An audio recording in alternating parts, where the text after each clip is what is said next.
যদি কোনো ব্যক্তি বা কোনো গোষ্ঠী চেষ্টা করে একাত্তরকে মুছে দেয়, সারা জীবন চেষ্টা করলে পারবে না, সেটাকে আমরা দলবদ্ধভাবে প্রতিবাদ করব।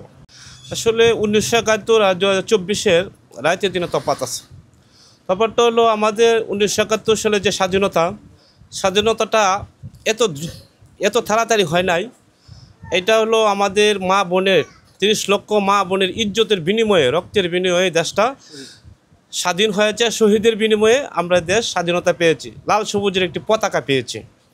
কিন্তু এখানে কোনো এরকমভাবে স্বাধীন হয় নাই যে অমুক দলের নেতৃত্বে হয় নাই। এটা আসলেই এই বাংলার সর্বস্তরে জনগণ মিলিত হয়ে মুক্তিযোদ্ধা হিসেবে যে যেভাবে পারে মা বোনের রক্তের বিনিময়ে, ইজ্জতের বিনিময়ে দেশটা কিন্তু স্বাধীন হয়েছিল।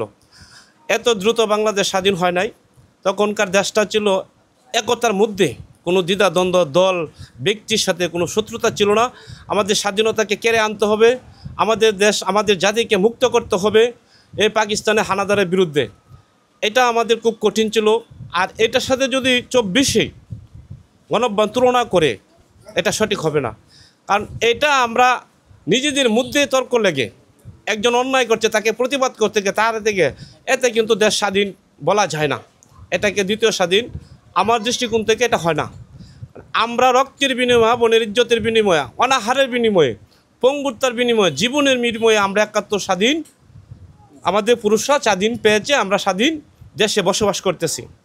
তার মানে এই নয় যে আমরা 24-এ একটা গোষ্ঠী, একটা দলকে ত্বরান্বিত করে, দেশকে নতুনভাবে স্বাধীন করেছে।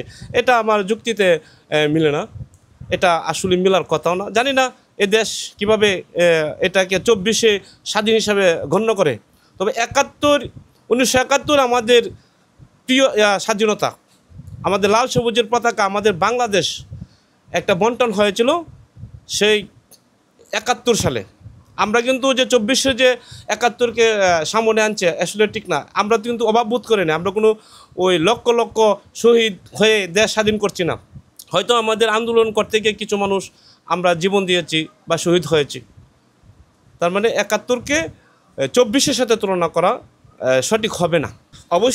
আমি অবশ্যই বলবো যে আজকে যে আমাদের বাংলা ভাষার যে কথাগুলো, আমরা যে বাংলা আমাদের মায়ের ভাষার যে কথা বলতেছি, এইটাও সেই 71-এই 30 লক্ষ মা বোনের শহীদদের রক্তের বিনিময়ে, ইজ্জতের বিনিময়ে, অনাহারের বিনিময়ে আমরা বাংলা ভাষা স্বাধীনতার কথা বলতেছি না। ওইটা আসলে যারা শহীদ হয়েছে, যারা আহত হয়েছে, তারা আমাদের দেশের জন্য একজন সরেসার গোষ্ঠীর বিরুদ্ধে হয়েছে, দেশকে দুর্নীতিমুক্ত করার লক্ষ্যে হয়েছে। তাদেরকে 71-এর স্বাধীনতার সাথে তুলনা করে তাদেরকে কিছু করা, এটা আমি মনে করি না। তাদেরকে এই দেশের জনগণ আছে, যে সরকার আছে, তাদেরকে আর্থিকভাবে তাদেরকে সহযোগিতা করা আমিও চাই, আমার মনে হয় দেশের সরকারও চায়, দেশের সকল জনগণই চায়।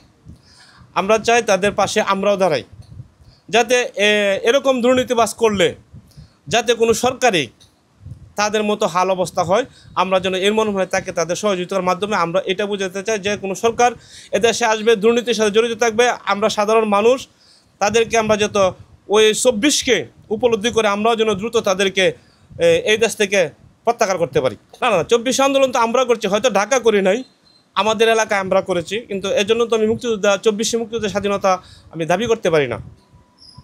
আমি এই দেশের জন্য লড়েছি, এই দেশের জন্য শ্রম দিয়েছি।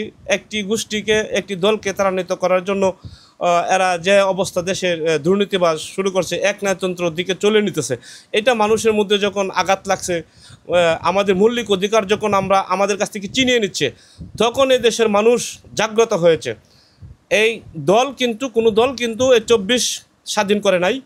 এই দেশের জনগণ, জনতা, সর্বস্তরের মানুষগুলা একত্রিত হয়ে আমরা এই 24-এর বিজয় লাভ করেছি আমরা। এটা আসলে বাংলাদেশটাই আসলে আমাদের দুর্নীতি, যে কোনো দলে যাক, দুর্নীতি বন্ধ করতে পারবে না।